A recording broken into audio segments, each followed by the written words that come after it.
العلماء، علماء و عوام میں حائل خلیج دور کرنے کی ایک منفرد کاوش۔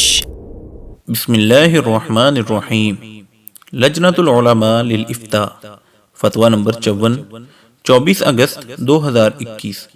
سوال: مفتیان کرام سے گزارش ہے کہ کیا اسٹیٹ لائف کمپنی میں انشورنس کروانا جائز ہے کہ نہیں؟ مستفتی: ہمایوں خان، پشاور۔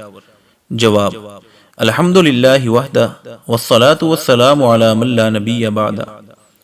بیمہ یا انشورنس کے قائلین اس کا تاریخی پس منظر کچھ یوں بیان کرتے ہیں کہ 1400 ہجری میں اٹلی کے تاجروں میں سے ایک تاجر کا جہاز سمندر میں غرق ہو گیا اور وہ انتہائی تنگ دست ہو گیا۔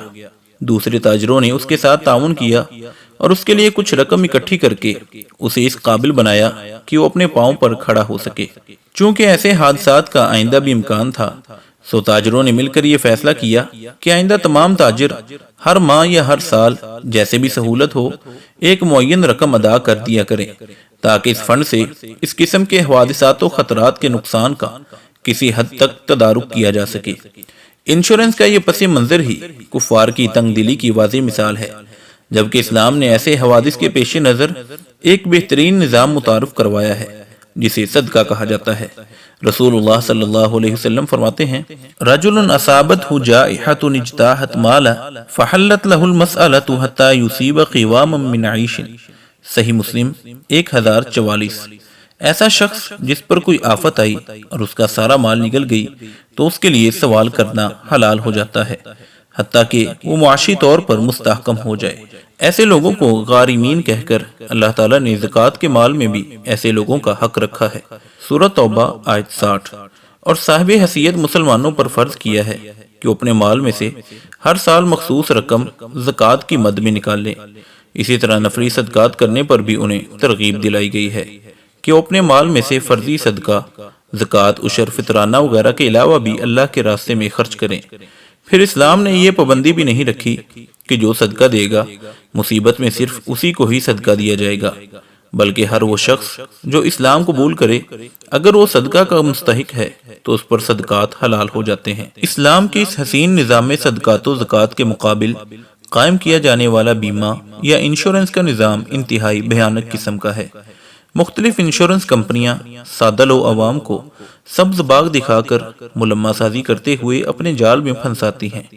اسی طرح کئی بڑی بڑی کمپنیوں کے عقل مند ان شاطروں کی چرب زبانی کا شکار ہو کر اپنے تمام تر ملازمین کے لیے بیمہ کو لازم قرار دیتے ہیں، جبکہ شرعی نقطہ نظر سے اگر دیکھا جائے تو بیمہ یا انشورنس جسے بعض لوگوں نے تکافل کا خوبصورت نام دے کر حلال کرنے کا ہیلہ کیا ہے، درج ذیل کئی ایک قباحتوں کا مرکب ہے۔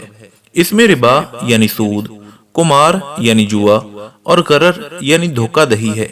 لائف انشورنس ہو یا میڈیکل انشورنس، مکان و دکان کی انشورنس ہو یا گاڑیوں کی، ہمہ قسم انشورنس میں یہ چیزیں پائی جاتی ہیں۔ اس کے ساتھ ساتھ مسلمانوں کے ایمان بالقدر کے عقیدہ کو بھی انشورنس کمزور کر دیتی ہے اور شریعت کے نظام وراثت کو بھی متاثر کرتی ہے، کیونکہ انشورنس میں مرنے والے کی رقم اس کے نامزد کردہ افراد کو ملتی ہے۔ انشورنس پر بونس کے نام سے دیا جانے والا سود اور اس میں پایا جانے والا غرر یعنی دھوکہ، کیونکہ نہ تو بیمہ دار کو معلوم ہوتا ہے کہ وہ کتنی رقم ادا کرے گا اور نہ ہی کمپنی کو معلوم ہوتا ہے کہ وہ کیا وصول کرے گی۔